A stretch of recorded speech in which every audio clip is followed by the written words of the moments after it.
Good day everyone, my name is Surya J. Mabuting from the Group 5, and today let's talk about the strategic analysis, part 1, external analysis, industry structure, and competitive forces. Now in this chapter, we turn our attention to what is considered the firm's external environment, the industry in which the firm operates, and the competitive forces that surround the firm from its outside.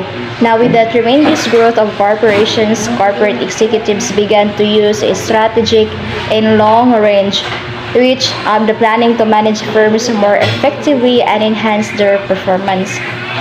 Of course, no, with the strategic planning, all the strategic intelligence and the decision-making responsibilities are concentrated to the office of the CEO or the Chief Executive Officer who leads the company strategically through competitive battle.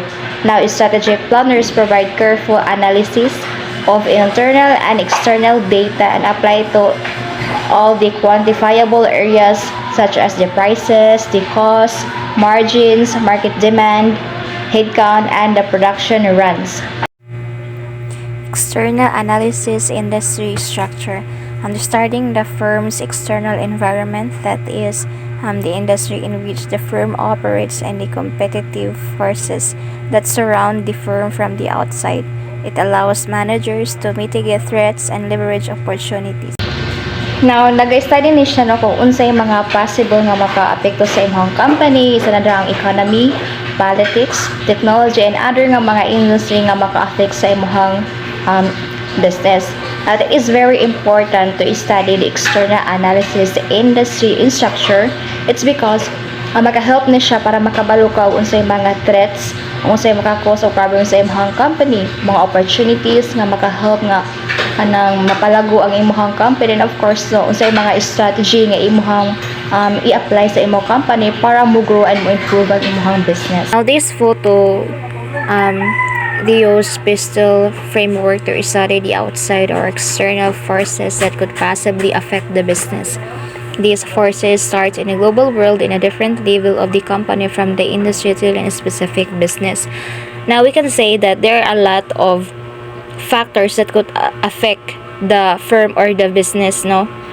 Like we have this political, legal, ecological, technological, socio-cultural, and the economic factors that may cause a problem operation in your business or organization. Now, pistol mo na is very helpful yun siya, no?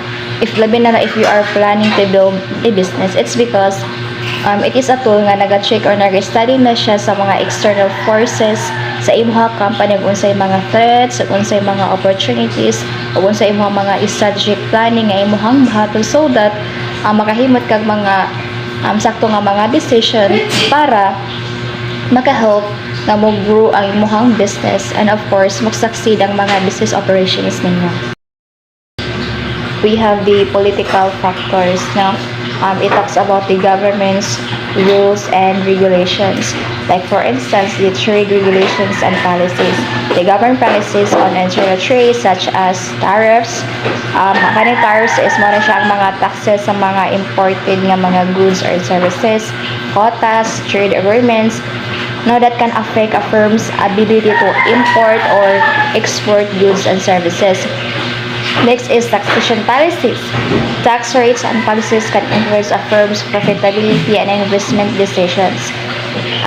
Last is we have the environmental regulations. Environmental regulations can impact a firm's production processes and costs.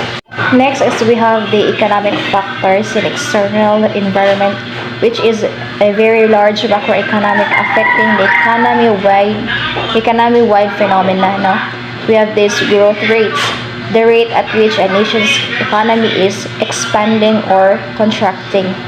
Next is interest rates, the cost of borrowing money, which is if there is a high interest rates, it can discourage the borrowing and the investment, while low interest rates can encourage them. Next is the levels of unemployment, the percentage of the labor force that is employed. Now, if there is a high employment level, typically lead to a increase consumer spending and economic growth, while if there is a low employment levels, it can also lead to reduced demand, economic recession. We have the price stability, which is the inflation and deflation. So the rate at which the general level of prices for goods and services is rising or nitaas siya or falling or deflation. Now what is the impact of this to the business? Now, there is a high inflation can erode purchasing power and increase business costs, while deflation can lead to reduced demand and economic stagnation. As we have the social-cultural factors, the cultural values, the shared beliefs and attitudes that shape behavior. Like for instance, no, the attitudes toward work, the leisure, education, and family. Now, what is the impact of this toward the business? It can affect consumer preferences, employee motivation, and business practices.